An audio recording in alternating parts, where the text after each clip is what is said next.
Ok, entonces nos habíamos quedado en esta parte de las retenciones, ¿no? Ya habíamos terminado de ver todo lo que son las planillas de sueldo, entonces ahora vamos a ver las retenciones, tanto del impuesto a las utilidades de las empresas como el impuesto de las transacciones. Esto sería como una segunda forma de poder pagar a un trabajador de manera legal, ¿no? La primera que ya hemos revisado sería si es que el trabajador estuviese de planta, que probablemente sería lo ideal, pero si no es posible, entonces lo que podemos hacer es hacer un pago a través de estas retenciones. Estas retenciones significan que um, va a ser la empresa quien vaya a retener un cierto monto de dinero que posteriormente se tiene que hacer como pago a la parte impositiva. Entonces, estos impuestos que se deben pagar son estos dos que hemos comentado, el impuesto a las utilidades de las empresas y el impuesto a las transacciones. Eh, si no hiciésemos este proceso, digamos que es una empresa que está contratando los servicios de un trabajador, en caso de que no efectuase de agente de retención la empresa, en ese caso, pues no podría contabilizar la empresa esos gastos por la contratación del personal. Esto normalmente se puede hacer cuando son trabajos eventuales, ¿no? Si ya fuese un trabajador permanente, la verdad es de que ya no debería utilizarse esta metodología, sino debería ya incorporarse como si fuese un trabajador de planta o finalmente hacer un contrato por producto, por un proyecto determinado tal vez, ¿no? Eh, donde se sepa que va a haber un inicio y un final de la actividad laboral. Pero si fuese un otro trabajo más o menos eventual, pues se podría hacer este tema de las retenciones impositivas. ¿Por qué le interesa a la empresa que esté en su contabilidad? Porque cuando la empresa tenga que hacer el pago de la empresa de los impuestos a las utilidades de las empresas, pues va a poder descontarse estos gastos efectuados en el pago de estos trabajadores eventuales.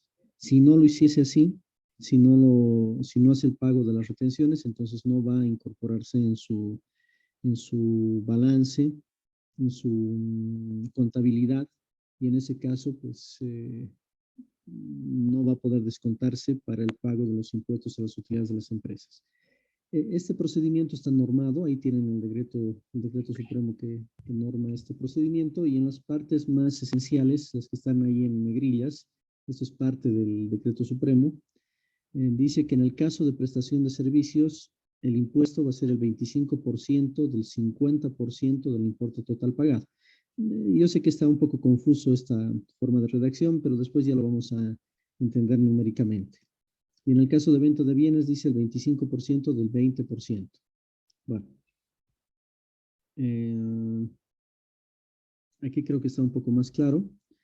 En el caso de esta metodología nos puede servir tanto para pagar una prestación de servicios como para pagar por la compra de bienes, que son dos actividades diferentes, ¿no? Una, servicios, que podría ser no sé, contratar los servicios de alguna persona para que haga algún trabajo, y dos, la compra de algunos bienes que va a tener una diferente alícuota. Entonces, empezaremos por el caso de la prestación de servicios. En el caso del pago de las utilidades, este impuesto a las utilidades de las empresas, normalmente su alícuota es del 25%. Entonces, lo que dice este decreto supremo es de que si vamos a hacer el pago a una persona, a un trabajador, o vamos a hacer el pago de una prestación de servicios, en realidad los impuestos que se van a retener van a ser solamente del 12,5%. 12,5% que significa el 25% del 50%. Así está especificado, ¿no? ¿Qué quiere decir esto? Como se había dicho, la alícuota del impuesto de las utilidades de las empresas es del 25%. Entonces, aquí se está suponiendo que la persona que está prestando el servicio va a tener una utilidad por su trabajo del orden del 50% de lo que va a cobrar. Entonces, como tiene que pagar de ese 50% el 25%, finalmente lo que realmente se tiene que retener por concepto del impuesto a las utilidades de las empresas va a ser el 12,5%. ¿Ok? Y en el caso del impuesto a las transacciones, aquí sí no hay que hacer ningún otro cálculo adicional, directamente sería el 3%. Así que si se va a hacer la retención impositiva de algún trabajador, hay que pagar tanto las retenciones por el impuesto a las utilidades como las retenciones por el impuesto a las transacciones, que sumadas 12,5 más 3 nos van a dar ese 15,5%. Entonces, un trabajador que no dé factura y además que no esté de planta para una empresa, pues habría que hacerle una retención impositiva del orden del 12,5% de utilidades y 3% de ITEC, total 15,5%. Bien, si fuese el caso de bienes, vamos a ver que la alícuota es diferente. Pero bueno, veamos un ejercicio asociado a esto que estamos comentando. Dice así: la empresa constructora Veloz cancela honorarios de 5.800 bolivianos al señor Juan Cutipa por su trabajo de carpintería. Calcular el monto de dinero que la citada empresa debe retener para el pago de los respectivos impuestos. Entonces, imaginemos que una empresa de construcciones está contratando los servicios de un tercero, un carpintero, y se le tiene que pagar a esta persona 5.800 bolivianos. La realidad es de que no se le va a pagar en efectivo los 5.800 bolivianos, sino que hay que hacer unas retenciones impositivas. Entonces, veamos esto. El impuesto de retenciones del IUE sería equivalente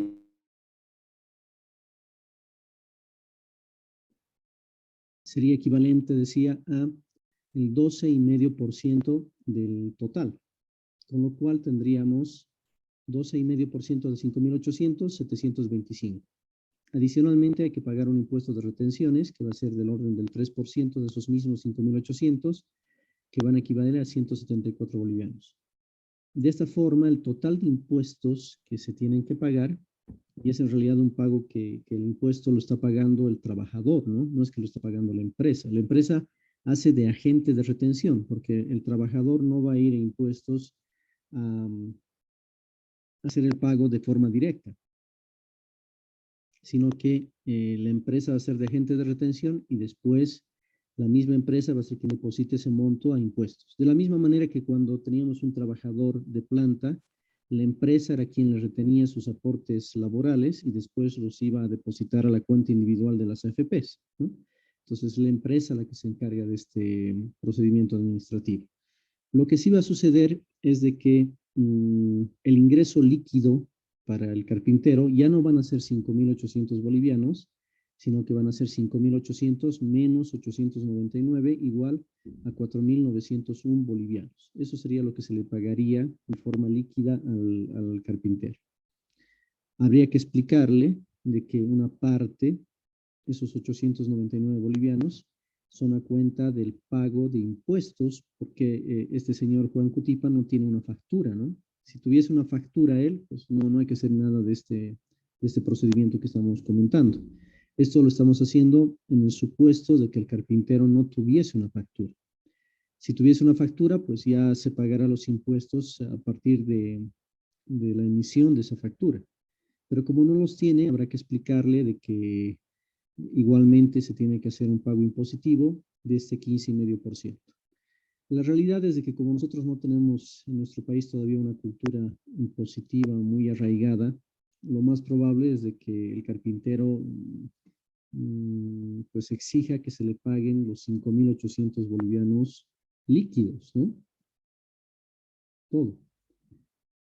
En ese caso, lo que podemos hacer es hacer un procedimiento que no es ilegal, no es ilegal, de repente no es del todo correcta, pero no es ilegal, eso es lo importante, o sea, se puede hacer esto. A este procedimiento se le llama el grossing up, y lo que significa es de que nosotros sabemos cuánto es el monto que la persona quiere recibir en forma líquida, pero se le va a hacer firmar un recibo por un monto superior, ¿de acuerdo? Por un monto superior, de tal manera que deduciendo los impuestos, pues tengamos el valor líquido, que es lo que finalmente seguramente le va a interesar al carpintero. Entonces, ¿cómo haríamos en este caso? Se calcula, dice, cuál es el porcentaje de las retenciones. En nuestro caso, como estamos hablando de prestación de servicios, las retenciones van a ser del 12,5% por utilidades, más 3% de IT, total 15,5%. Luego, al 100% se le resta este porcentaje de las retenciones, que sería 100 menos esos 15,5%, tendríamos un valor de 84,5%, ¿no? Y finalmente, para hacer el cálculo, lo que vamos a hacer es dividir esos 5.800 entre 0,845, o que es lo mismo, un 84,5%. Y de esa manera obtenemos un valor más alto, que serían estos 6.863,91. Si ahora nosotros hacemos los cálculos, restándole a esos 6.863,91, le restamos un 15,5%, lo que vamos a obtener va a ser el valor de 5.800, que era lo que realmente había requerido el carpintero, ¿no? En este caso. ¿Ok? Entonces, ese sería un procedimiento en el cual quedaría, me imagino que satisfecho el carpintero, porque va a tener de forma líquida lo que él quería. Lo que sí hay que explicarle que el recibo por el cual tiene que firmar no va a ser por 5.800, tiene que ser por un monto superior, porque la diferencia se lo va a ir a pagar en forma de impuestos. Pero normalmente lo que va a requerir el carpintero seguramente va a ser saber cuál es el monto líquido que va a cobrar, ¿no? Y en ese caso, pues el monto líquido es el que quería él cobrar, que eran los 5.800 bolivianos. ¿Ok? Bueno, ahí tenemos el respaldo que habíamos dicho. Ahora, si estamos comprando bienes, creo que me he pasado los porcentajes, están acá atrás. Sí. En el caso de bienes, los porcentajes, las alícuotas cambian un poco, ¿no? Si estamos hablando entonces de la compra de bienes, entonces se va a retener por impuestos a utilidades solamente el 5%, ya no el 12,5%. ¿Por qué? Porque se presume que la utilidad del bien ha sido del orden del 20%. Esa es la presunción que hace impuestos, ¿no? Que, no sé, una persona va a vender un bien sin factura, se presume que la utilidad que ha generado por la venta de ese bien es del 20%. Entonces, como el impuesto es, la alícuota siempre es del 25%, bueno, el 25% del 20%, ya sabemos que es el 5%. A ese 5% habrá que sumarle en impuesto a las transacciones, que ese sí se mantiene siempre fijo, y es igual al 3%. Ok. De esa manera, si ahora hacemos este mismo ejercicio, pero no para el pago de un servicio, sino por la compra de un bien, entonces tendríamos lo siguiente. Imagínense que la carrera, dice, de Construcciones Civiles ha decidido hacer la adquisición de 25 pupitres del señor Cutipo. No le va a pagar por sus servicios, sino le va a pagar por un bien, que en este caso van a ser pupitres. Entonces, el ingreso líquido convenido va a ser de 10.000 bolivianos. ¿Cuál es el monto de respaldo que deberá firmar el señor Cutipa? Pues hacemos exactamente lo mismo, solamente que ya esa división no la vamos a hacer entre 0,845, ¿no? Porque no es 15,5% lo que se va a retener, tan solo se va a retener en este caso 5% de utilidades más 3% de IT, 8%. Así que lo que vamos a hacer es dividir 10.000 bolivianos entre 1 menos 0,08, ¿no? O sea, entre 0,92. Así que finalmente el respaldo que tendría que firmar el carpintero tendría que ser por un valor de 10.869,57. Si a estos 10.869,57 nosotros le restamos el 8%, vamos a obtener exactamente 10.000 bolivianos. ¿Okay? Bien, entonces esa sería la segunda manera de poder llevar adelante un pago en este caso ya de bienes o de servicios. Entonces, con ello, sí estaríamos terminando esta parte.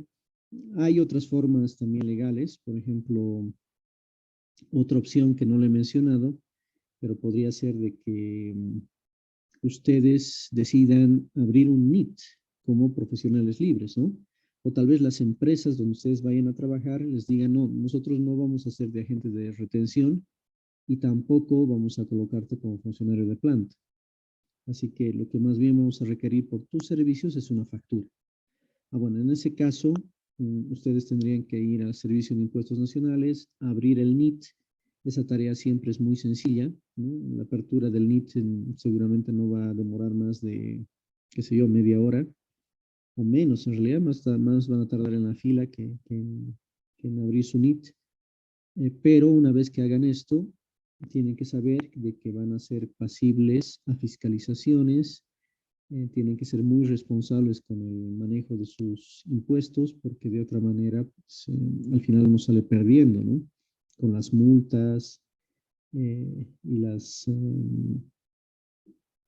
fiscalizaciones que puede llegar a ser el Servicio de Impuestos Nacionales. Entonces, en ese caso, si ustedes van a ser como profesionales libres y dan factura, bueno, van a tener que pagar mensualmente dos impuestos, que sería el IVA con una alícuota del 13% sobre los ingresos y el IT con una alícuota del 3%, o sea, mensualmente 16%. De esos 16%, en realidad de esos 13% del IVA, ustedes pueden descargarse con facturas. Pero la diferencia radica en que las facturas ya no es como en el caso de un trabajador dependiente que le servía cualquier tipo de factura. En este caso, pues las facturas tienen que ser relacionadas al giro del negocio. Y creo que ya lo habíamos comentado en su momento. Si, por ejemplo, ustedes dan una factura como profesional libre en ingeniería, su NITS va a estar en la rama de ingeniería y arquitecturas. Y si son consultores, por ejemplo, si fuesen consultores, la verdad es de que los gastos que tendrían serían básicamente en papelería, en computadoras, en material de informática, ¿no? Pero evidentemente no todos los meses van a poder comprar computadoras, eso no es creíble, ¿no?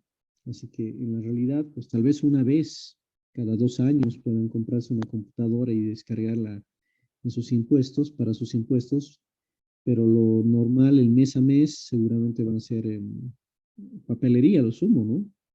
Paquetes de hojas de papel bond, lápices, puntabolas, pero ya se darán cuenta ustedes que sumando todo eso, pues es muy poquito lo que van a poder descargarse en función a los ingresos que van a tener, porque el trabajo de un consultor es fundamentalmente intelectual, ¿no? Y para eso no tenemos cómo descargarnos.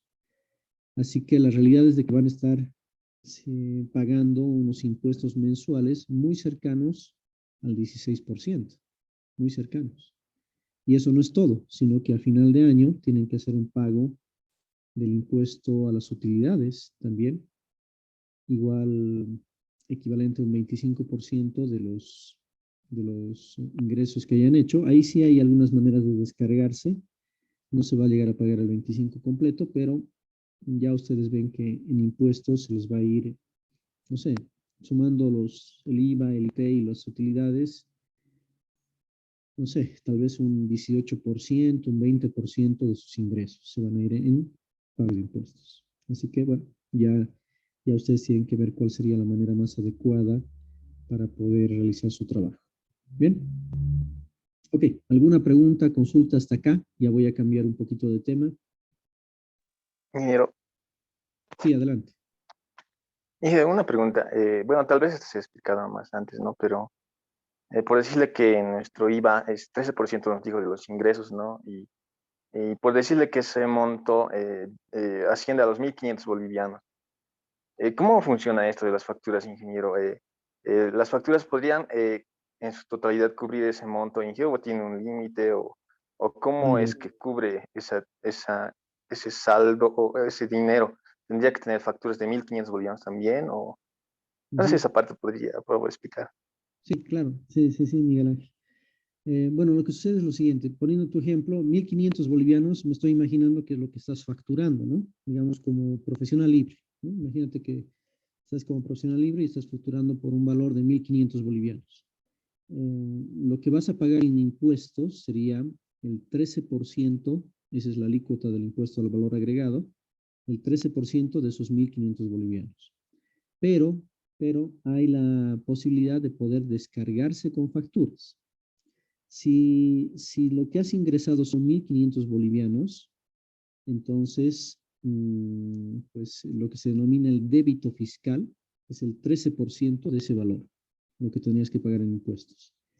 Pero si tuvieses facturas en el giro del negocio y por ese mismo periodo, o sea, por ese mismo mes, equivalentes también exactamente a 1.500 bolivianos, pensaremos, entonces tu crédito fiscal también va a ser del 13% de ese monto. O sea que mmm, restando tu débito y tu crédito, pues en ese caso en particular no pagarías nada de impuesto por el IVA, ¿no? Pagarías cero, ¿no? Ese sería un poco la idea, si tuvieses la misma cantidad. Ahora, la realidad es de que, ¿cuál es el espíritu de este impuesto al valor agregado? A ver, les voy a dar un ejemplo que tal vez eso pueda aclarar un poco la figura. Imagínense que nosotros, lo que estamos haciendo, tenemos una panadería, ¿ya? Tenemos una panadería y nosotros vendemos pan, y vendemos pan con factura, ¿no? Vendemos pan con factura. Bueno, ¿por qué se llama impuesto al valor agregado? Porque en realidad lo que va a gravar este impuesto, o lo que debería gravar, es ese adicional que se le va a generar a unas materias primas. Por ejemplo, si decíamos que tenemos una panadería, para hacer pan, vamos a pensar que hemos comprado harina con factura. Hemos comprado azúcar con factura. Hemos comprado, no sé, todos los ingredientes con factura. ¿Ok? Bueno, y nosotros hacemos el pan y lo vendemos. La realidad es de que, bueno, para hacer ese pan se va a necesitar no solamente insumos, seguramente también algunos servicios, electricidad, se va a necesitar mano de obra, etcétera, ¿no? Entonces, la idea sería que, por ejemplo, el pan que vamos a vender, digamos, a 50 centavos, ¿no? A 50 centavos, en realidad su costo real directo, no va a ser 50 centavos, va a ser algo menos. Pongamos que va a ser 40 centavos, ¿de acuerdo? Y nosotros lo estamos vendiendo a 50 centavos. Bueno, de esos 40 centavos que es el costo, vamos a imaginarnos de que tenemos factura de todo. Así que al momento que nosotros estemos pagando el impuesto al valor agregado, vamos a decir, bueno, yo he vendido este pan en 50 centavos, pero para hacer este pan he necesitado 40 centavos de compras con factura. Así que me descuento todas esas compras y solamente pagaría como IVA de la diferencia, que sería 50 menos 40 de 10 centavos.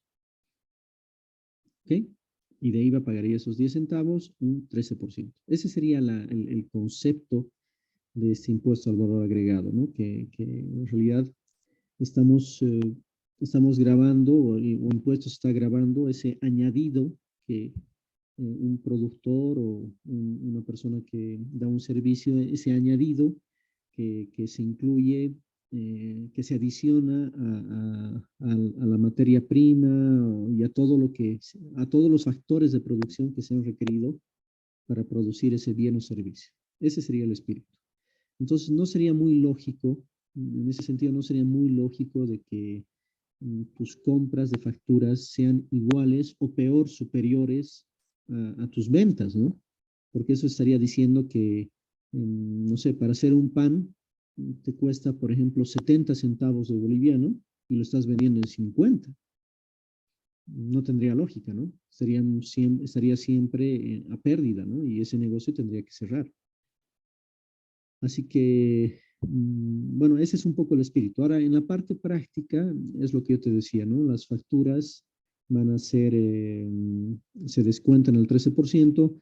Como habíamos dicho hace un momento, si fueses un consultor, digamos que estás en tu primer mes de servicio y de repente has comprado una computadora, no sé, tus ingresos, imaginemos que son de 2.000 bolivianos ese primer mes, pero te has comprado una computadora en $1.000 y ya tienes 7.000 bolivianos en facturas, ¿no? De compras.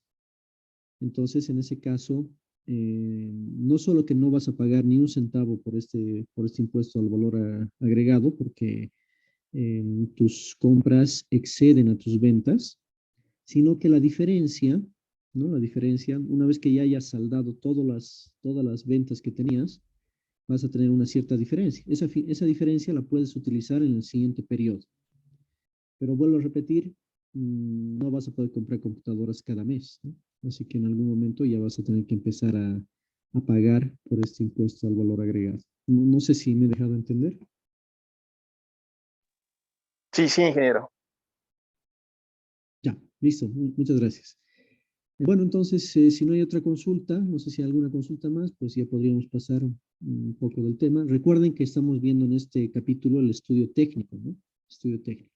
Nos hemos detenido en esta parte del personal porque una parte importante en el estudio técnico es ese balance de personal y bueno, yo quería darle algún cariz un poquito práctico a estas clases y como ustedes ya están prontos para empezar a engrosar el mercado laboral de ingenieros, así que he creído que sería interesante que ustedes sepan cuáles son las formas que, que podrían a ustedes pagarles, ¿no? Entonces, simplemente recapitulando muy rápidamente, una primera forma que yo personalmente pienso que sería la mejor sería si estuviesen ustedes vinculados de forma dependiente en alguna empresa, institución pública o privada. En ese caso serían trabajadores de planta y ya saben cómo se llenan la planilla de sueldos, ¿no? Ya sabrían cómo les estarían pagando. La otra forma sería que si de repente les piden que sea un trabajo eventual y entonces ustedes no quieren dar factura, no quieren abrir su NIT, entonces podrían solicitar a la empresa de que la empresa haga de agente de retención y que les retenga ese 15,5% para el pago de impuestos. La verdad es que no todas las empresas aceptan esta forma de trabajo. Para las empresas, lo mejor sería la tercera manera, que sería solicitarles a ustedes una factura. Y para eso ustedes tendrían que abrir su NIT y estarían sujetos a esos tres impuestos que hemos comentado, el impuesto del IVA, del IT y del IUE, ¿no? Y tendrían que saber manejar bien el tema impositivo porque de otra manera pueden salir con deudas, ¿no? Por ejemplo, la presentación de las declaraciones juradas, que es un documento donde ustedes declaran cuánto están ingresando y eso se lo hace cada mes.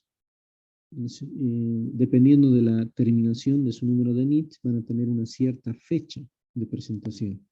Si no presentan en esa fecha, pues lamentablemente van a estar sujetos a multas, ¿no? Se llaman multas por incumplimiento de deberes formales. Y esas multas generalmente están en UFBs, con lo cual a medida que pasa el tiempo van aumentando, ¿no? Las UFBs son las unidades de fomento a la vivienda y no tienen un valor fijo, sino que creo que ahora están como alrededor de 2 bolivianos por UFB, pero a medida que va pasando el tiempo va aumentando su valor. Eh, si, por ejemplo, ustedes están sujetos al IVA, entonces tendrían que presentar un libro de compras y ventas. Eh, si no lo hacen, si no hacen la presentación, porque hay alguna gente que piensa porque no ha vendido nada, por ejemplo, no he facturado nada, dice, ¿no? Así que no he presentado libro de compras y ventas. Listo, otra vez multa, porque así no hayas facturado nada, es obligación presentar el libro de compras y ventas, aunque sea en blanco, aunque sea en cero. Y ahora se lo hace de forma digital, ¿no? Se lo hace de forma digital porque de esta manera el Servicio de Impuestos Nacionales puede cruzar la información de las facturas para poder determinar si las facturas son clonadas o no son clonadas, ¿no? Hace muchos años había todo un comercio de las facturas, incluso se vendían facturas en la puerta del Servicio de Impuestos Nacionales. Si me dan un segundito, por favor.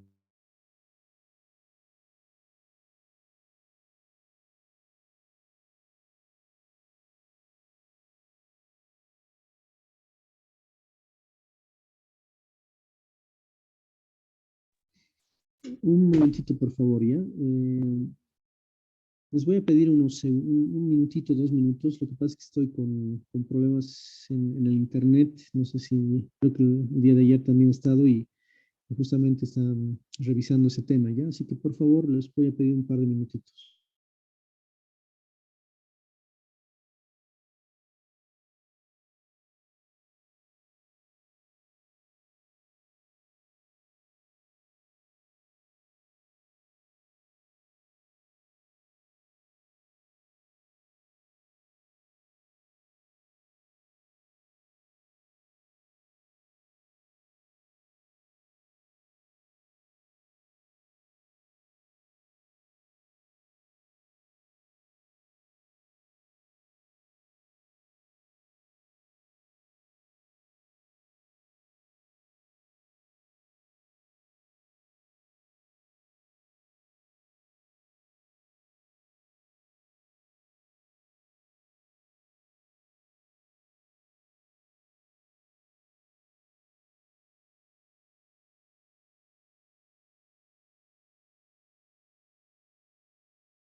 Bien, gracias por la espera.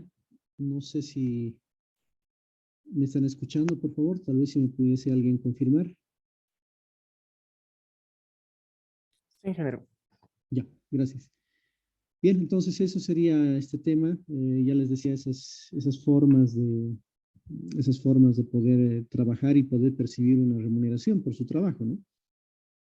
Ya ustedes tienen que ver cuál es la que más les conviene. Además, la verdad es de que sería bueno poder elegir, ¿no? Pero la verdad es de que a veces no tenemos esa posibilidad, ¿no? Directamente las empresas nos dicen cómo nos van a pagar y a veces simplemente lo único que nos queda es aceptar, ¿no? Pero bueno, ya saben de todas maneras cuáles son las diferentes posibilidades. Ok, entonces continuando con esto del estudio Ingeniero, técnico, sí, adelante. ingeniero, una pregunta. ¿Cuánto dijo el IOE sería el impuesto anual, no? Eso dijo, ingeniero. Sí, es el impuesto, se llama el impuesto a las utilidades de las empresas, ¿no? Y se lo paga de forma, a ver, las empresas o un profesional libre, por ejemplo, que ha abierto un NIT, pagan ese impuesto de forma anual, una vez al año. Normalmente en el sector, la gran mayoría de las empresas comienzan la gestión en enero y terminan en diciembre. Entonces, normalmente el Servicio de Impuestos Nacionales da 4 meses para que las empresas hagan sus estados financieros, determinen su estado de resultados, su balance general, etcétera, y determinen cuánto han generado de utilidades. Y este pago generalmente se lo hace hasta finales del mes de abril. Se lo puede hacer un poco antes si es que ya se tienen los balances. Este año, por alguna circunstancia medio rara, han dado un poco más de ampliación, ¿no? Todavía se está en plazo para poder hacer el pago de este impuesto a las utilidades. Los profesionales libres igual tienen la obligación de hacer este pago hasta abril, pero en el caso de los profesionales libres no están obligados a hacer, no están obligados a presentar estados financieros, ¿de acuerdo? Salvo que hayan abierto su NIT no como profesional libre, sino como empresa unipersonal. Y eso es algo bastante sui generis en nuestro país. Yo creo que no debe haber en ninguna otra parte del mundo, porque se supone que cuando uno hace una empresa, se está asociando con alguna persona, ¿no? Mínimamente con una persona, pero en nuestro país está aceptado la categoría de empresa unipersonal. En el caso de la empresa unipersonal, sí tienen que presentar estados financieros también, ¿no? Tienen que contratar un contador que se los haga el balance general, el estado de resultados, que son los dos estados financieros más importantes, y en base a eso se pagaría ese impuesto a las utilidades de las empresas. Sin embargo, como hemos comentado hace un momento, cuando uno hace de agente de retención, ahí, en ese caso ya es por cada compra, ¿no? Por cada servicio que se vaya a pagar, por cada bien que se vaya a comprar sin factura, ¿no? Esa es, digamos, la cualidad que tiene este último caso que hemos visto hoy día, que serían las retenciones del IUE y del IT. En este caso, estamos suponiendo que estamos comprando cosas sin factura, pero que se va a hacer la retención impositiva y eso se lo va a ir a pagar a impuestos. En ese caso, bueno, de alguna manera se está pagando ahí internamente el impuesto a las utilidades, ¿no? Por cada compra de bien o servicio. Pero en los otros casos, lo normal es pagar, como les decía, una vez al año. Ingeniero, eso iba a mi consulta. Dijo que es 25% el anual, ¿no ve? Y yo, como explico ahorita, Sí, eso, ingeniero, a ver, no sé si lo puede explicar. Ejemplo, mis sueldos muy bolivianos y tanto del IVA y el IT sería 16% ambos. Entonces, solo ganaría, digamos, 840 bolivianos y 160 se iría al impuesto. Ahora, como es anual, el impuesto que dijo ingeniero, ese impuesto eh, mm, ingeniero, es de los 840 bolivianos, lo resta los dos impuestos que tengo que pagar, de ahí tengo que pagar el 25%, o es de los 1000 bolivianos que va de entrada, o sea, el inicio de ya. mis sueldos. No sé cómo explicar, ingeniero, no sé si me dejo entender. Sí, sí, creo que sí. A ver, voy a intentar yo comentarte un poquito. A ver, si fuese una empresa, imaginemos el caso de una empresa, ¿no? Entonces, la empresa, ya decíamos, tiene que hacer sus estados financieros. Y uno de sus estados financieros se llama el estado de pérdidas y ganancias, o el estado de resultados también se lo llama.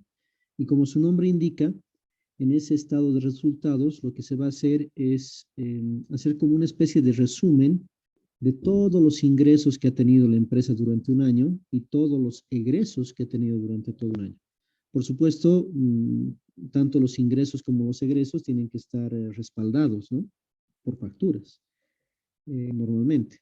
Entonces, si supongamos que fruto de ese estado de resultados sale que la empresa está a pérdida, que podría ser, ¿no? Especialmente en esta última época de crisis económica, podría estar que estuviese a pérdida. Si está a pérdida, entonces no tiene que pagar nada de impuesto a las utilidades de las empresas, porque justamente, fíjate el nombre, ¿no? Dice impuesto a las utilidades. Y las utilidades son los ingresos menos los egresos. Si la empresa ha estado en pérdida, pues no va a tener que pagar nada, ¿no? No tiene ningún pago. Si en lugar de estar en pérdida, sí hubiera tenido utilidades, bueno, va a tener que pagar el 25% de esas utilidades, que realmente nosotros no, bueno, cada empresa ya verá cuánto es su utilidad, ¿no? Una vez que haga sus estados financieros y el departamento contable haga todo el registro, pues ya se sabrá cuánto es esa utilidad. Entonces el pago es de esa utilidad. Ahora, para calcular la utilidad, como decía, son los ingresos, y los ingresos van a ser de todo el monto económico que ha generado la empresa, menos los egresos. Entonces, lo mismo pasaría en un caso de una empresa unipersonal, ¿no? Que también presenta estados financieros. Si no fuese una empresa unipersonal, si más bien fuese solamente un profesional libre, que es lo que decíamos, entonces el servicio de impuestos hace un cálculo por una renta presunta.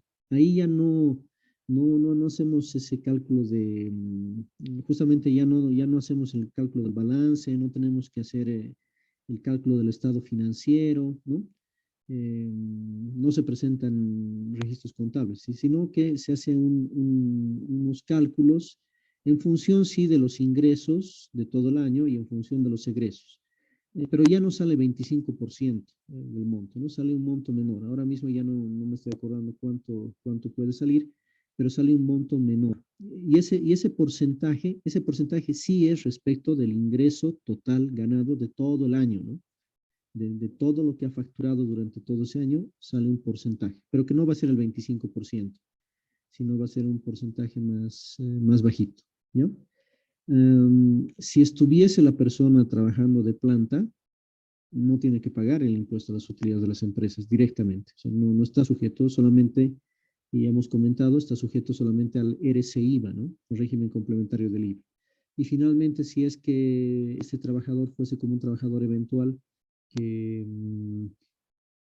no presenta facturas, pues peor todavía, ¿no? En realidad, no es que peor todavía, en realidad con estas retenciones que estamos mostrando, ahí estaría pagando su impuesto a las utilidades más su impuesto a las transacciones. No sé si he logrado explicarme. Sí, sí, ingeniero. Mejor, ya le comprendí. Ok, listo. Bien, entonces, Ingeniero, Gracias, sí. no, ¿de qué pues? Sí, adelante. sí, ingeniero, una consulta. Se me vino una duda respecto a lo que indicaba cuando una empresa, por ejemplo, nos pide que nosotros emitamos la factura. Ujú, Probablemente en algún momento tengamos que hacer eso, ya que serían trabajos eventuales. Pero dado sí. el caso de que llegue a ser la oportunidad de una empresa nos contratara y pasáramos a ser empleados dependientes, ¿tendríamos que dar de baja la factura? ¿Eso se puede? ¿O cómo se procede, digamos? Porque ya estaríamos cambiándonos a otro formato de pagar impuestos. Sí, correcto. Ya, bueno, antiguamente sí había esa figura de dar de baja el NIT. Bueno, ni siquiera el NIT, se llamaba antes RUC, que era el Registro Único de Contribuyentes. Entonces sí había la manera de dar de baja. Uno iba a servicios de impuestos nacionales, pedía que se le hagan una revisión de todos sus impuestos, entonces el funcionario de impuestos iba a revisar desde el momento que han abierto el NIT o el RUC, iba a revisar si había presentado todas las declaraciones juradas, si había hecho todos los pagos, etcétera. Y si, digamos, todo estaba absolutamente correcto, entonces se daba de baja el RUC. Hoy en día ya no hay esa figura, ¿no? Lo que sí puede hacerse, en este caso que comentas de que estemos pasando a otra categoría, ¿no? Que estemos pasando de una categoría de profesionales libres a profesionales, un profesional libre es un profesional independiente al final, ¿no? Estemos pasando a la categoría de profesionales dependientes. En ese caso, podríamos igual ir al Servicio de Impuestos Nacionales y solicitar la inactivación del NIT. Esa es la figura que existe hoy. Ya no hay dar de baja. ¿Por qué? Porque el Servicio de Impuestos Nacionales se reserva el derecho de seguir fiscalizando, incluso una vez que te haya dado el documento de inactivación del NIT. O sea, el hecho que hayas inactivado el NIT significa que a partir del siguiente periodo ya no tienes la obligación de presentar las declaraciones juradas. Ya no vas a estar presentando el IVA, ni el IT, ni impuestos a las utilidades, nada, porque se supone que ya estás en otra calidad, ¿no? Estás ahora en este caso como un profesional dependiente, ¿no? De alguna empresa.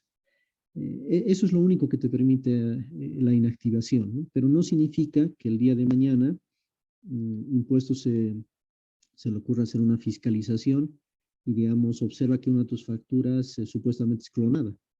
Entonces te puede hacer una fiscalización, te pueden seguir cobrando multas. O sea, la historia con impuestos, una vez que se abre el NIT, hoy en día ya no hay manera de poder cerrarlo. Siempre vas a estar sujeto a las posibles fiscalizaciones que puedan hacer ellos, ¿no? Esa es un poco la figura actual. No sé si ha quedado claro. Sí, ingeniero, gracias. ¿Y por cuánto tiempo puede quedar inactivo, digamos? De manera Oye, indefinida, ¿no? De manera ah, indefinida.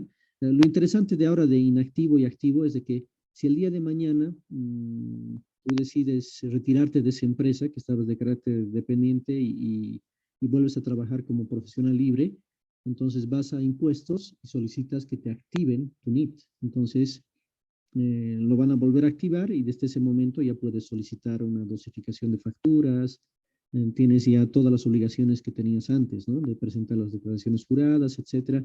No vas a cambiar tu número de NIT nunca, porque tu número de NIT es en realidad tu número de carnet de identidad más 3 números adicionales. Entonces ese número lo vas a tener siempre. Y después puedes otra vez inactivarlo, o sea, lo puedes activar e inactivar las veces que tú quieras, ¿no? No hay un límite para eso. Ya depende mucho de las circunstancias laborales que tú tengas en ese momento, ¿no? Ok, gracias, ingeniero, ya quedó muy claro. listo. Un segundito, por favor.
Bien, muchas gracias por la espera. Entonces, eso sería, si no hay más consultas sobre esto. Yo sé que es un tema que a ustedes les puede interesar, ¿no? Por eso justamente había decidido darlo. Ahora vamos a ver, ya siguiendo la lógica del estudio técnico de un proyecto. Bueno, el siguiente tema sería el tamaño del proyecto, ¿no? Vamos a conversar un poquito sobre el tamaño del proyecto. ¿Qué se refiere esto del tamaño del proyecto? Es un poco de intentar dimensionar los proyectos, ¿no? Vamos a pensar en un proyecto tal vez que no sea tan vinculado al área de ingeniería civil. Yo les decía que esto de la preparación y evaluación de proyectos ha iniciado en el tema industrial, ¿no? Si por ejemplo, a ver, con algo que sea más o menos cercano, aquí en Bolivia ustedes saben que se ha construido y está en funcionamiento una empresa de azúcar, ¿no? En la población de San Buenaventura, que queda ahí a la frontera entre La Paz y el Beni. Entonces, cuando se estaba haciendo el diseño, seguramente cuando se estaba haciendo el diseño de este proyecto, se han tenido que plantear la pregunta de cuál va a ser el tamaño del proyecto, ¿no? ¿Cuál va a ser el tamaño? O sea, vamos a hacer una planta para producir no sé cuántas toneladas métricas de azúcar al año o una cantidad mayor o menor. Bueno, ¿de qué depende ese tamaño? Bueno, de lo primero, eso es lo que vamos a conversar en esta parte. Y bueno, lo primero que deberíamos tomar en cuenta en cuanto al tamaño seguramente es la demanda, ¿no? La demanda que tenemos de ese bien o servicio que vayamos a utilizar. En el caso del azúcar, pues seguramente tenían que preguntarse cuál es la demanda de azúcar en el país. o de repente estaban con la intención de exportarlo, ¿no? Entonces, en ese caso, igual tendrían que haber pensado cuál sería la demanda de exportación, ¿no? No sé, a Brasil, no sé, a Perú. Bueno, de alguna manera había que hacer ese análisis de la demanda. Ahora, ese análisis de la demanda, recuerden que previamente ya se lo había trabajado en el estudio de mercado, ¿no? Que justamente nos da insumos. Por eso, los diferentes estudios están relacionados entre sí. Así que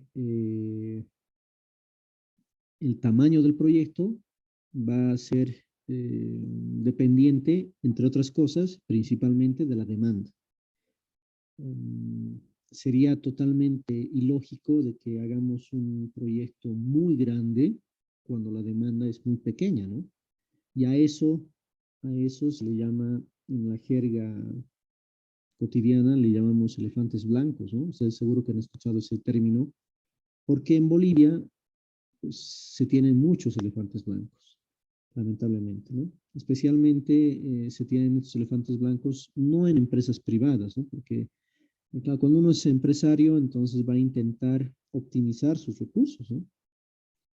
Pero si uno trabaja en una institución pública y, bueno, finalmente el proyecto no sale de su bolsillo, ¿no? Sino sale de los impuestos de todos los bolivianos en este caso, pues ahí sí a veces se corre el riesgo de que los proyectos sean demasiado grandes, ¿no? Y no corresponden a la demanda. Entonces, lo primero o al revés, ¿no? Que sean demasiado pequeños cuando tenemos una demanda muy grande, ¿no? Ahora, por supuesto que el estudio de mercado tampoco es de que nos va a definir de manera, digamos, precisa cuál es la demanda. Hay muchísimas condiciones externas que es imposible de poderlas tomar en cuenta al momento de hacer un proyecto. Solamente voy a tomar un caso, ¿no? Ustedes saben que nosotros tenemos una planta de urea, ¿no es cierto? Una planta de urea que produce ese fertilizante. Hoy en día, con el problema del conflicto bélico entre Rusia y Ucrania, pues resulta de que hay una gran demanda de urea, una gran demanda de fertilizantes. Y entonces, en nuestro país, en este momento, y los precios, como hay una gran demanda, ustedes ya conocen cómo funciona la ley de la oferta y la demanda, pues los precios han aumentado bastante en el tema este de la urea. A tal punto que la producción actual que nosotros tenemos en nuestra planta de urea ya no abastece, bueno, va a abastecer nuestro mercado interno, pero no abastece en satisfacer la demanda insatisfecha en este momento. Así que el gobierno, por ejemplo, he leído una noticia que está pensando construir una nueva planta de urea, justamente para poder seguramente exportar. Evidentemente, cuando han hecho la planta de urea también seguramente había un estudio elaborado, pero en ese momento, hace, no sé, digamos, 8 años atrás, ¿quién iba a pensar que iba a venir una pandemia en el año 2020, que íbamos a tener un conflicto bélico de estas proporciones entre Rusia y Ucrania en el 2022 y que además podrían afectar a los mercados de los productos alimenticios? Era imposible, ¿no? Así que, bueno, los proyectos son lo que son, ¿no? Son referencias. No es que sean documentos totalmente correctos, ¿no? O totalmente precisos, ¿no? O perfectos. Imposible. Bueno, ese sería entonces el tema de la demanda. Otro factor que también va a condicionar el tamaño del proyecto es la disponibilidad de insumos, ¿no?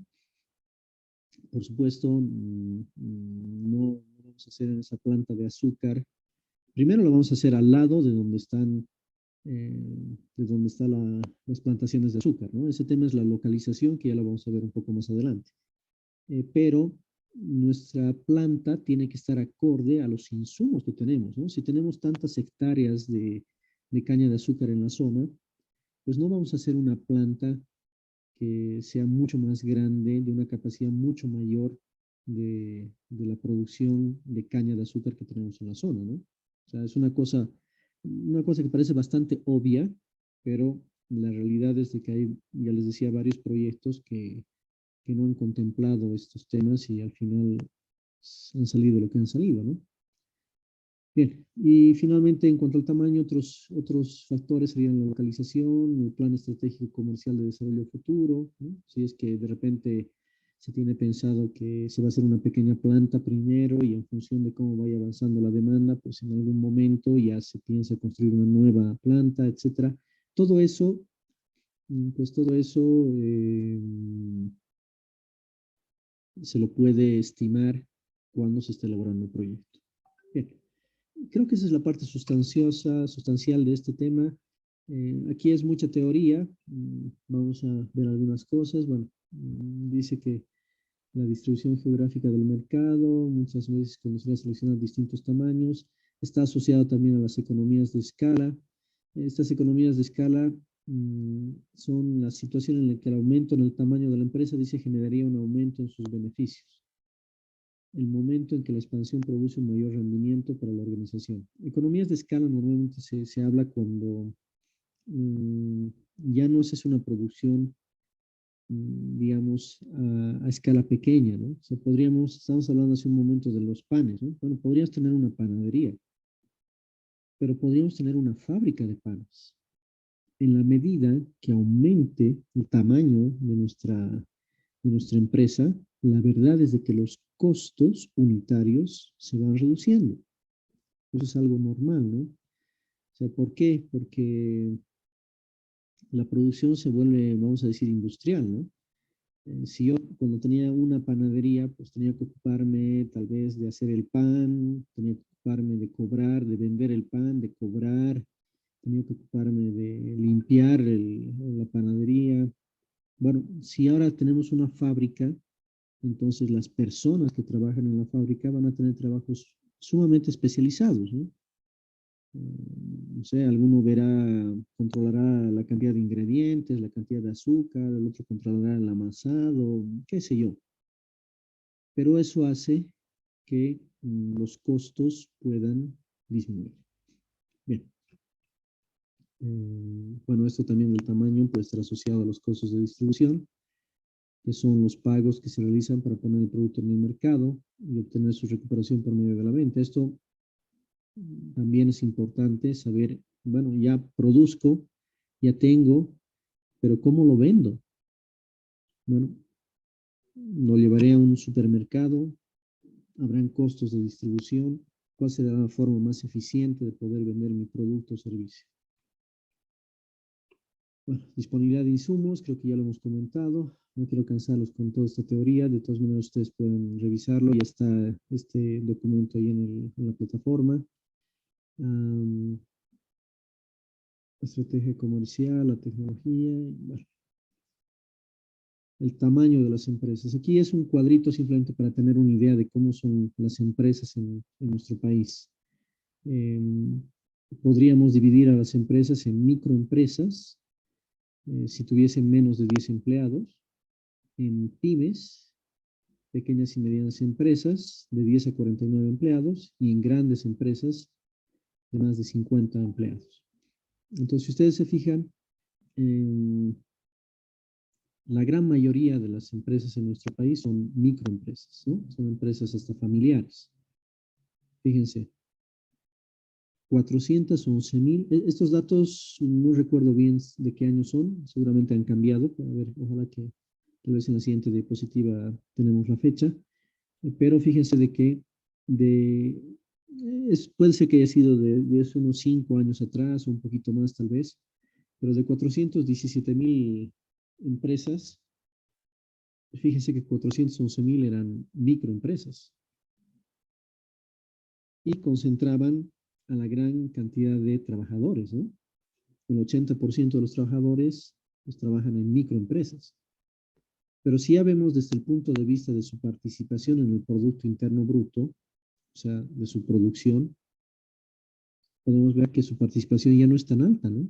Un 80% de los trabajadores producen 22% del PIB, mientras que una proporción muy pequeña de trabajadores, fíjense, 7% en las grandes empresas, logran producir el 68% de nuestro PIB. ¿Cómo se puede entender esto? No sé si es que alguien me puede dar una respuesta.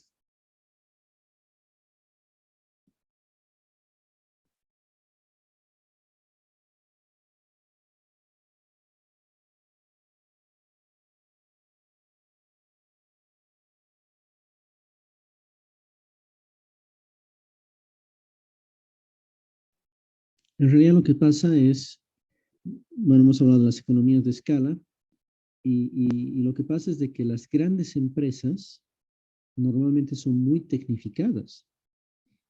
Y esa es la gran diferencia, ¿no? Ustedes solamente piensen en el agro. Comparemos cómo es la producción agrícola en el oriente del país, en Santa Cruz, por ejemplo, versus lo que sucede en el altiplano. En el altiplano, probablemente la gran mayoría de la producción va a ser una producción con tecnología pues muy básica, ¿no? En muchos casos, primero minifundios, ¿no? Lotes de terreno bastante pequeños. Probablemente seguimos todavía con empleo de ganado para poder hacer el arado, por ejemplo. No vamos a utilizar tal vez fertilizantes. Necesitamos mucha cantidad de gente para poder trabajar la tierra. Imagínense la cosecha nada más. Bueno, y ahora ponemos el otro lado de la medalla a Santa Cruz, con la revolución verde que se llama, que es esta revolución agrícola, ¿no? Donde ya está todo tecnificado. Vamos a tener maquinarias para poder desde sembrar hasta cosechar. Entonces no necesitamos una gran cantidad de gente. De hecho, en los países desarrollados se estima que solamente se necesita un 5% de la población para poder alimentar al resto de los 95% restantes. Y eso es por la tecnificación, ¿no? Hace años, hace siglos en realidad, había un debate entre que como la población estaba incrementándose sustancialmente, estamos hablando tal vez del siglo XVII, XVIII, y ellos veían que la gente cada vez vivía más. Claro, no vivía hasta los 80 años como ahora, ¿no? Pero digamos vivía hasta los 35, 40, 45 años.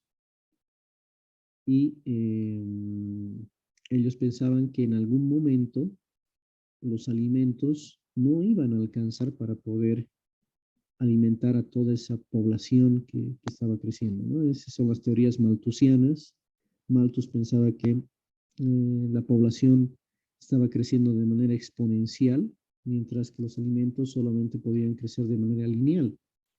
Entonces, en algún momento íbamos a iba a quedarse gente sin poder comer, ¿no? Claro, en esa época, me imagino que cada familia tenía 10, 12, 15 hijos, ¿no? Em, pero hoy en día, pues no solamente que no se ha cumplido esos vaticinios de Malthus, sino que todo lo contrario, ¿no? Como les decía, necesitamos una cantidad muy pequeñita ahora de población para poder cubrir las necesidades alimenticias de todo el resto, ¿no? Y eso es porque se ha tecnificado las empresas, ¿no? Especialmente las grandes empresas. Bueno.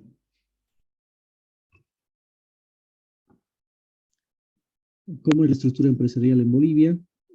Vuelvo a repetir, esto no son datos recientes, pero no creo que haya cambiado mucho la historia, ¿no? Fíjense ahí, un 95% de microempresas, ¿no? La mayor parte de las empresas instaladas en el eje central. Tal vez ahí ha cambiado las cosas, ¿no? Yo creo que en este momento Santa Cruz ya debe tener la mayor parte de las empresas, más que La Paz, me imagino. Pero bueno, sigue estando en nuestro eje central concentrada la cantidad de empresas. Bien. Vamos a pasar otra vez rapidito este último tema del estudio técnico, y es el tema de la localización del proyecto, ¿no? Tiene que haber dice la localización adecuada de la empresa que se crearía con la aprobación del proyecto puede determinar el éxito o fracaso de un negocio, ¿no? El tema del lugar, la ubicación donde vamos a colocar la empresa, pues siempre es un tema importante, ¿no? Para cualquier tipo de empresa. Lo lógico sería que nuestra empresa esté muy cerca del lugar de los insumos. Por ejemplo, esta empresa de azúcar de San Buenaventura, ¿no? Está ahí al lado es donde están las plantaciones de cañaverales, ¿no? Eso es lógico. O podría estar cerca del consumidor final, ¿no? Si nosotros vamos a hacer un restaurante, pues, y queremos que nuestro consumidor final sea la gente de la zona central de la ciudad, pues no llevaremos nuestro restaurante al alto, digamos, ¿no? Si tenemos que colocarlo donde pensemos que va a estar nuestro cliente final. Yo sé que a veces estos temas son demasiado obvios, pero pues no siempre se los toma en cuenta, incluso en los proyectos muy grandes. Hace un momento habíamos hablado de la empresa de Uria, ¿no? Cuando se creó la empresa de Uria, pues uno de los consumidores más importantes iba a ser el Brasil. Entonces, probablemente lo lógico hubiera sido instalar esta empresa, esta planta de Uria, muy cerca de la frontera con Brasil, ¿no? Por supuesto, hay que ver que tengamos acceso vial, etcétera, pero de repente eso hubiera sido lo lógico. ¿Para qué? Para poder reducir costos, ¿no? Hoy en día hemos hablado de ese costo de distribución. Bueno, si vamos a exportar como que estamos exportando al Brasil, hoy en día lo podemos hacer y todavía con utilidades, con ganancia, pero es que por las circunstancias que ya hemos comentado, el precio de los fertilizantes se ha disparado. Entonces, pongamos donde pongamos la planta, iba a dar utilidades, pero seguro las utilidades serían mayores si esa planta hubiera estado ubicada más cerca hacia el consumidor final. En este caso, buena parte de ese consumo se va al Brasil. Cuando pase todo este tema de la guerra entre Rusia y Ucrania y volvamos a precios más estándares, probablemente ya no sea tan rentable esta planta de Uria, ¿no? Y una de sus falencias es muy probable que haya sido el tema de la localización. Bueno, ese análisis de la localización nos puede llevar a hacer un análisis de la macro localización, es decir, una localización general del proyecto, y ya después que ya tengamos una idea de dónde geográficamente queremos tener instalado el proyecto, pues ya podemos hacer un análisis de una micro localización, ya para seleccionar el lugar exacto, el lugar más adecuado posible. Bien, eso es. Entonces, con este mapita, pues un poco se quiere dar esa idea, ¿no? La macro localización sería en este caso la ciudad de Cartagena, y la microlocalización sería ese barrio donde realmente es nuestro interés. Los factores que van a determinar la localización, bueno, son los que ustedes los tienen ahí, son bastante diversos, ¿no? Dependiendo del proyecto, pues habrá que tomarlo en cuenta o no.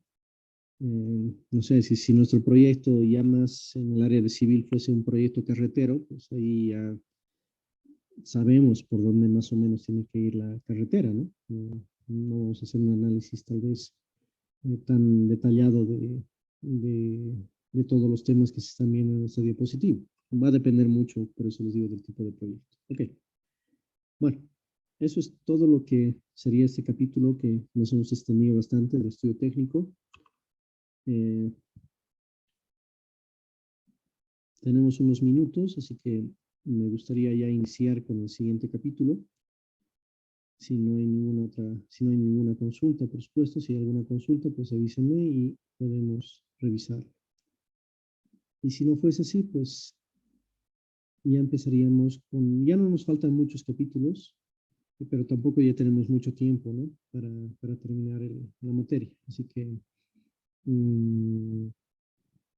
tal vez por eso aprovecharemos un poquitito más esta clase. No sé si había alguna consulta del estudio técnico.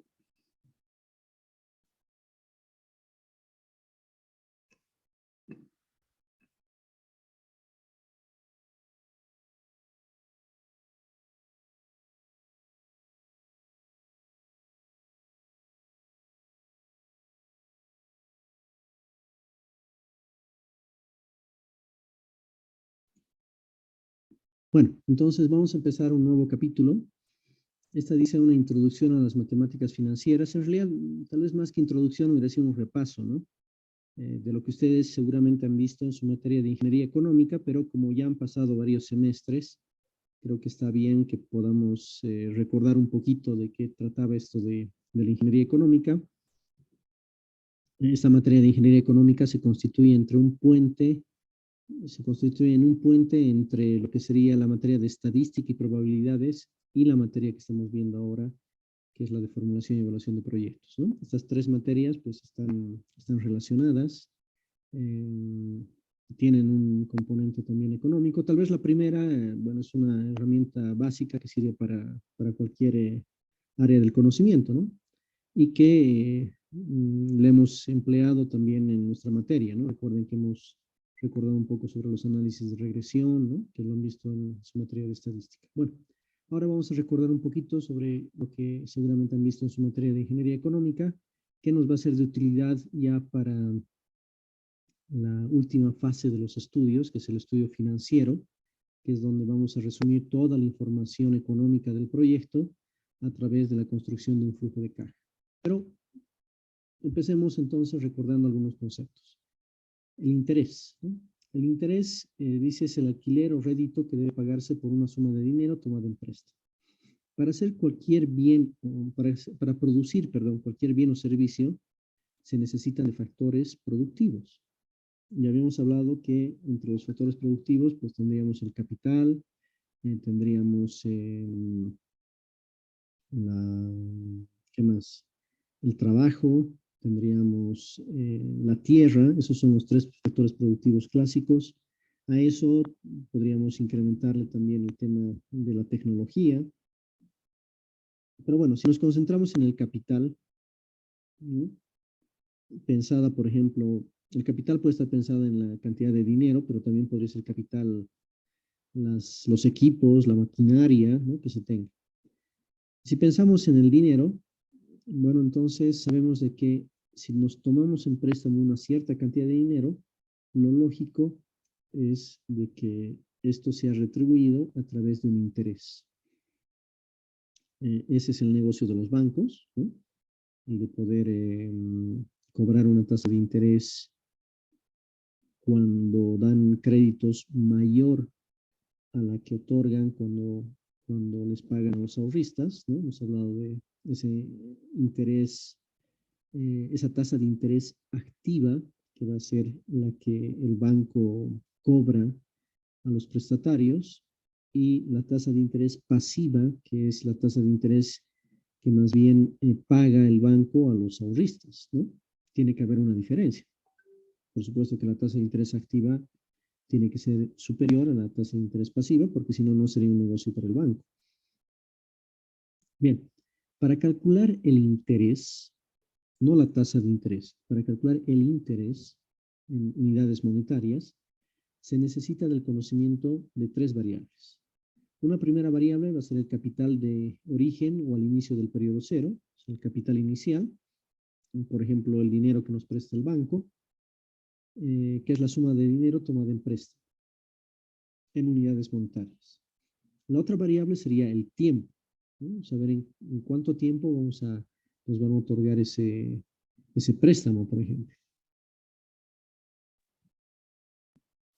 Y finalmente, la tasa de interés, que normalmente se la mide en porcentaje y nos va a indicar el número de unidades monetarias que deben pagarse por cada 100 tomadas en préstamo. Okay.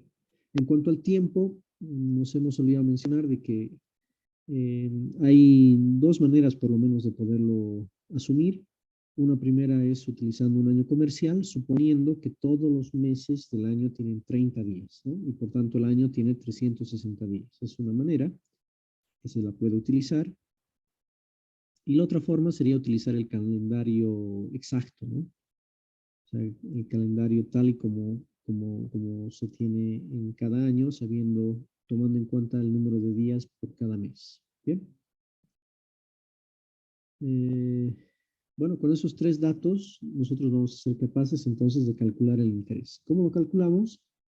Bueno, recordarán que para el caso del interés simple, que es el que estamos viendo ahora, ¿no? La próxima clase ya vamos a ver el caso del interés compuesto, pero para el caso del interés simple, nuestra ecuación, nuestra fórmula que nos va a permitir el cálculo del interés es la que ustedes ven en pantalla, simplemente el producto del capital inicial por el tiempo y por la tasa de interés. Ese sería nuestro interés simple. Aquí lo único que hay que tomar en cuenta es de que el tiempo y la tasa de interés tienen que estar en las mismas unidades. Cuando vayan al banco, fíjense en las tasas de interés que están colgadas en las paredes, en los paneles informativos. Normalmente esas tasas de interés están en años, ¿no? Vamos a pensar una tasa de interés, si queremos comprar un bien inmueble, pues, que son las tasas de interés más bajas, podría estar en torno a 4,5, 5, 6, 7% anual, ¿no? Entonces, si vamos a calcular el interés, el tiempo necesariamente tiene que estar en años. ¿Ok? Es lo único que tenemos que tomar, que tenemos que tener cuidado. Que el tiempo y la tasa de interés estén en unidades consistentes. La ventaja del cálculo con interés simple es de que podemos hacer el factor de conversión tanto del tiempo como también del interés, cualquiera de los dos. O sea, si el tiempo está en semestres y la tasa de interés está en años, pues podríamos llevar ese tiempo en semestre a años y hacer el cálculo. O bien podríamos llevar la tasa de interés que está en años a semestres y hacer el cálculo. En cualquiera de las dos situaciones nos va a dar el mismo valor. ¿Bien? Bueno, otro concepto que es importante es el monto. El monto o el valor final. Este monto valor final sería el valor inicial más el interés simple. Así como está en la ecuación, reemplazando, pues vamos a tener que el monto va a ser igual al capital inicial multiplicado por 1 más n por i. Entonces, de esa forma podemos saber cuál va a ser el capital futuro, ¿no? El monto futuro, el valor futuro, a partir del conocimiento del capital inicial, de la tasa de interés y del tiempo. Ok. Entonces, ahora podríamos ver algunos ejercicios. No sé, por ejemplo, este dice, calcular el interés de un capital de 3,000 bolivianos al 15% anual durante 4 años. Asimismo, calcular el monto al final del periodo. Bueno, esto está muy sencillo. Lo único que tenemos que hacer es el interés simple va a ser igual al capital, que son estos 3,000 bolivianos, multiplicado por el tiempo, que son 4 años, y multiplicado por la tasa de interés, que en este caso también es una tasa de interés anual del 15%. Entonces,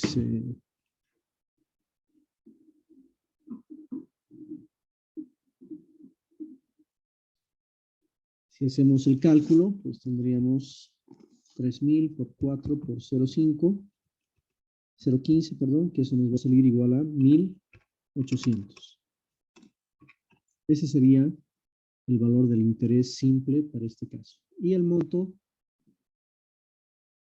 o el valor final, sería igual al capital inicial, que eran 3,000, más el interés, que eran 1,800, y esto va a ser igual a 4,800. Bueno, así de sencillo, ¿no? Entonces,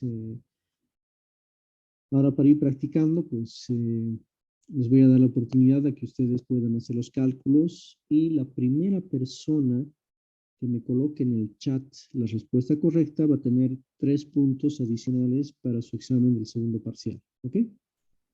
Son ejercicios así, sencillitos, que estoy seguro que lo van a poder hacer fácilmente. Entonces, ahí está el primer ejercicio, calcular el interés de un capital de 5,000 bolivianos invertido al 8% semestral durante 18 meses. El primero que lo responda correctamente tiene 3 puntos adicionales.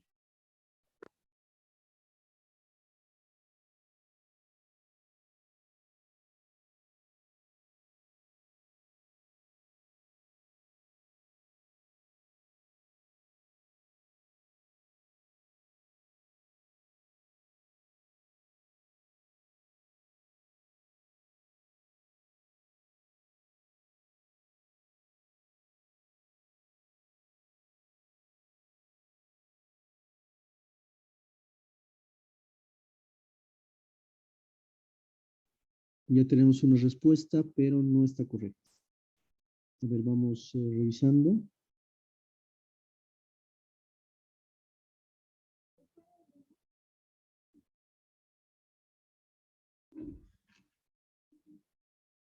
Todavía no tengo una respuesta correcta. Ah, no, ya sí. Ahora sí ya tengo. Sí.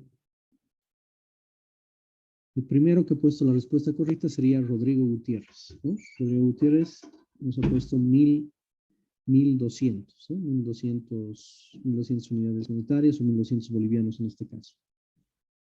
Entonces, ¿qué era lo que teníamos que haber hecho? Antes me voy a anotar por favor, el nombre para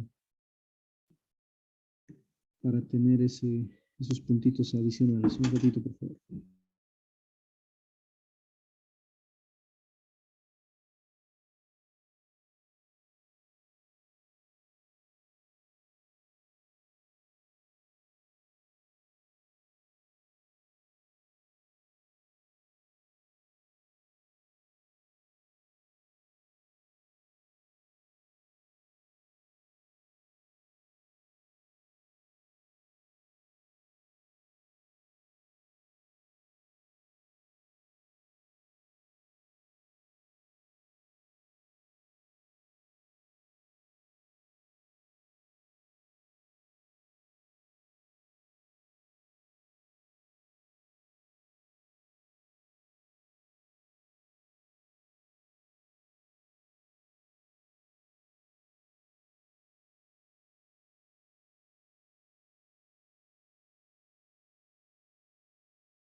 Ok, entonces, a ver, veamos muy rápidamente cómo era la resolución de esto.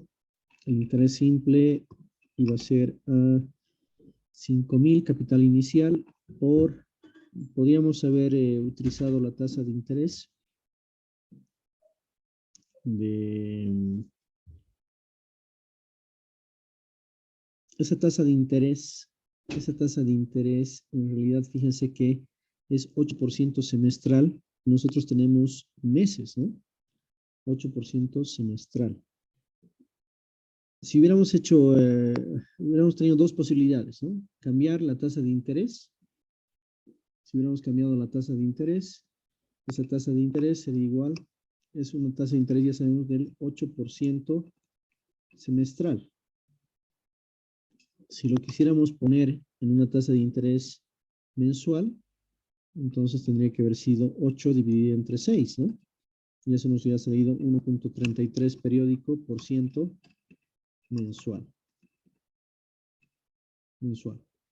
Bien, entonces haciendo eso, pues hubiéramos tenido 5,000 por 0,013 periódico por 18 meses. Y eso nos salía esos 1,200 bolivianos que fueron los que nos indicó Rodrigo Gutiérrez, ¿no? Y la otra opción hubiera sido llevar al revés, ¿no? Hubiéramos podido llevar también los meses a semestres y tendría que habernos salido lo mismo, ¿no? O sea, podríamos haber hecho el tiempo, que eran igual a 18 meses. Eso es igual a 3 semestres, ¿no? Entonces, podríamos haber hecho el cálculo de interés simple igual a 5,000 por la tasa de interés, que era del 8% semestral, multiplicado por 3 semestres, y eso nos daba los mismos 1,200. Como les decía, podemos utilizar cualquiera de los dos casos. Ok. Bueno, ya son las 3 de la tarde. No sé si es que alguien tiene alguna consulta, duda. Hasta acá. En la siguiente clase vamos a seguir haciendo ejercicios. Y ya vamos a estar en esta parte de introducción a las matemáticas financieras. ¿Está bien? Si no hay dudas, entonces voy a parar la grabación